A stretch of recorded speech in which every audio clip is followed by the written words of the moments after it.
कभी सोचा है कविता में ऐसी क्या बात होती है कि कुछ शब्द मिलकर ही आंखों के सामने एक जीती जागती तस्वीर बना देते हैं।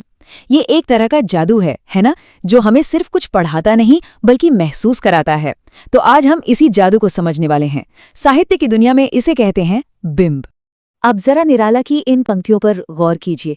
इन्हें सुनते ही क्या आंखों के सामने एक शाम का धुंधुलका सा नहीं छा जाता, मानो आसमान से कोई परी जैसी सुंदरी उतर रही हो, है ना। देखिए, ये सिर्फ शब्द नहीं है, ये तो अपने आप में एक पूरा का पूरा दृश्य है। तो सवाल यही उठता है कि आखिर ये होता कैसे है, कैसे कुछ साधारण से शब्द इतनी जानदार तस्वीर बना देते हैं। अच्छा, इसका जवाब ना बस एक शब्द में छिपा है, बिंब। तो चलिए आज शब्दों के इसी जादू की एक एक परत को खोलकर देखते हैं। तो आज की हमारी ये जो पड़ताल है वो इन 4 पड़ावों से गुजरेगी। देखिए, सबसे पहले तो हम यही समझेंगे कि ये बिंब आखिर है क्या। फिर हम जानेंगे कि ये एक पूरा आंदोलन कैसे बना। उसके बाद इसके जो अलग अलग कलात्मक रूप हैं उनको पहचानेंगे, और आखिर में ये भी समझेंगे कि भाई कवि इस जादुई औजार का इस्तेमाल करते ही क्यों हैं। तो चलिए अपनी यात्रा के पहले पड़ाव पर चलते हैं और एकदम बुनियादी सवाल से ही शुरू करते हैं कि आखिर ये बिंब है क्या, कैसे ये काव्यात्मक कल्पना की, मतलब पोएटिक इमेजिनेशन की नींव बन जाता है। देखिए, बिंब को अगर आसान भाषा में समझें तो ये एक वर्ड पिक्चर है, यानी शब्दों से बनी तस्वीर। और ये काम कैसे करता है? ये हमारी 5 इंद्रियों को जगाता है, हमारी देखने की, सुनने की, सूंघने की, छूने की और यहाँ तक कि चखने की शक्ति को भी, ताकि जो लिखा गया है वो सिर्फ हमारे दिमाग तक न पहुँचे बल्कि वो हमारा एक अनुभव बन जाए। ये कह सकते हैं कि ये बेजान चीज़ों में भी जान डाल देता है। अब यहाँ ना एक बहुत जरूरी फर्क समझना होगा बिंब और प्रतीक के बीच का। अक्सर लोग इसमें कंफ्यूज हो जाते हैं। देखिए, बिंब एक सीधा हमारी इंद्रियों से जुड़ा अनुभव है, जैसे हमने शाम को एक सुंदरी के रूप में उतरते हुए देखा, ये महसूस होता है। दूसरी तरफ प्रतीक एक बौद्धिक विचार है, एक आइडिया है, जैसे कमल का फूल जो पवित्रता का प्रतीक है। इसे महसूस नहीं किया जाता, इसे समझा जाता है। शब्दों से तस्वीरें बनाने का ये जो आइडिया था ना, ये इतना पावरफुल था कि वेस्ट में इस पर एक पूरा का पूरा पोएटिक मूवमेंट ही खड़ा हो गया। एक ऐसा आंदोलन जिसने कविता लिखने और पढ़ने का तरीका ही बदल दिया। तो आइए एक नजर डालते हैं कि ये बिंबावाद, या जिसे इमेजिज्म कहते हैं, वो कैसे पैदा हुआ। तो हुआ यूं कि 20वीं सदी के शुरुआत में एज़रा पाउंड जैसे कुछ बड़े कवियों ने ये तय किया कि अब बहुत हुआ, कविता को भावनाओं की धुंध से बाहर निकालकर एकदम ठोस, सटीक और तराशे हुए चित्रों पर फोकस करना चाहिए। और बस 1912 के आसपास ये जो आंदोलन शुरू हुआ, यही कहलाया इमेजिज्म या बिंबवाद। और सच कहूं तो इसने कविता को देखने का नजरिया ही बदल कर रख दिया। तो सवाल ये है कि एक कवि के पास अपनी कल्पना के कैनवस पर भरने के लिए कौन कौन से रंग होते हैं, क्योंकि बिंब सिर्फ एक तरह का नहीं होता। नहीं, विद्वानों ने इसके कई रूप पहचाने हैं। तो चलिए डॉक्टर किरण सिंह के क्लासिफिकेशन के आधार पर कुछ सबसे जबरदस्त रूपों की खोज करते हैं। इसे आप कवि की वो जादुई पेंच ब्रश समझ सकते हैं जिसमें अलग अलग तरह के रंग हैं, और हर रंग एक अलग तरह का बिंब है जो एक अलग ही एहसास जगाता है।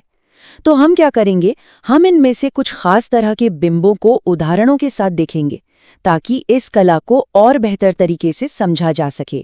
तो इस पेंट ब्रश का सबसे पहला और शायद सबसे प्रभावशाली रंग है उदात्त बिंब।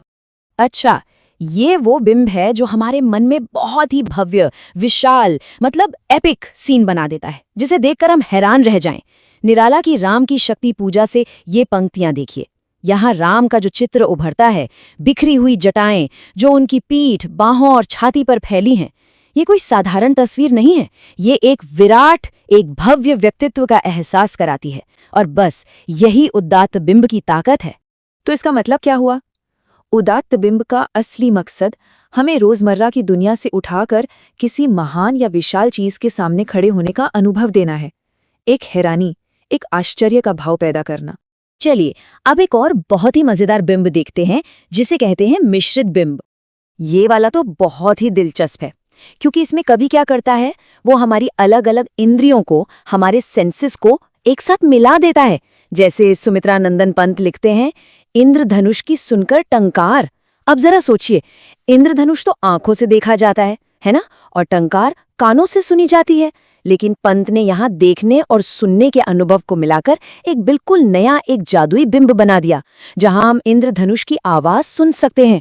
कमाल है ना? और अब आते हैं अमूर्त बिंब पर, और ये शायद कवियों की सबसे कमाल की कलाओं में से एक है। ये वो कला है जब कवि किसी भाव को, किसी आइडिया को एक शरीर दे देता है, एक फिजिकल फॉर्म दे देता है। जयशंकर प्रसाद की इन पंक्तियों को देखिए। यहाँ सुख सिर्फ एक एहसास नहीं है, नहीं, वो एक इंसान बन गया है जो बाहों में आते आते मुस्कुराकर भाग जाता है। ये कितनी शानदार मिसाल है कि कैसे एक अमूर्त भावना को, एक एब्स्ट्रैक्ट फीलिंग को एक चलता फिरता जीता जागता रूप दिया जा सकता है। तो ठीक है, हमने ये तो देख लिया कि बिंब क्या है और इसके कितने प्रकार होते हैं, लेकिन अब आता है सबसे बड़ा सवाल कि कवि ये सब करते ही क्यों हैं? क्या ये सिर्फ सजावट के लिए है या इसका कोई और गहरा मकसद है? देखिए, इतने सारे प्रकार होने के बावजूद इन सब का बस एक ही मुख्य लक्ष्य होता है, और वो लक्ष्य है भाव और अनुभूति को व्यक्त करना। देखिए, बिंब अपने आप में कविता का अंत नहीं है, वो तो बस एक साधन है, एक बहुत ही शक्तिशाली औजार। इसका असली काम है कविता के मूल भाव को, कवि के गहरे एहसास को पढ़ने वाले के दिल तक पहुंचाना, क्योंकि बिंब के बिना भावनाएं अक्सर बस शब्दों में ही कैद होकर रह जाती हैं। तो चलिए, अब तक जो कुछ भी हमने समझा है उसे एक साथ देखते हैं। हमने उदात्त, मिश्रित और अमूर्त बिंब को तो अच्छे से देखा, जिनका इस्तेमाल निराला, पंत और प्रसाद जैसे बड़े कवियों ने किया। पर इनके अलावा भी आप देखिए, सजावटी, छायात्मक और प्रतीकात्मक जैसे कई और बिंब होते हैं जो कविता को अलग अलग लेवल की गहराई देते हैं। कह सकते हैं कि हर बिंब कवि के तर्कश का एक अलग तीर है। तो सबसे जरूरी बात जो याद रखनी है वो ये है कि बिंब चाहे कितने भी सुंदर क्यों ना हो, वो कविता की आत्मा नहीं है। नहीं, वो तो उस आत्मा को हम तक पहुंचाने का सबसे कारगर जरिया है। असली जादू तो उस भावना में है जिसे ये बिंब हमारे अंदर जिंदा कर देते हैं। तो अगली बार जब भी कोई कविता पढ़ें तो एक पल के लिए रुकिएगा और जरा सोचिएगा कि ये शब्द मन में कौन सा चित्र बना रहे हैं, कौन सा बिंब है जो कल्पना को छू रहा है।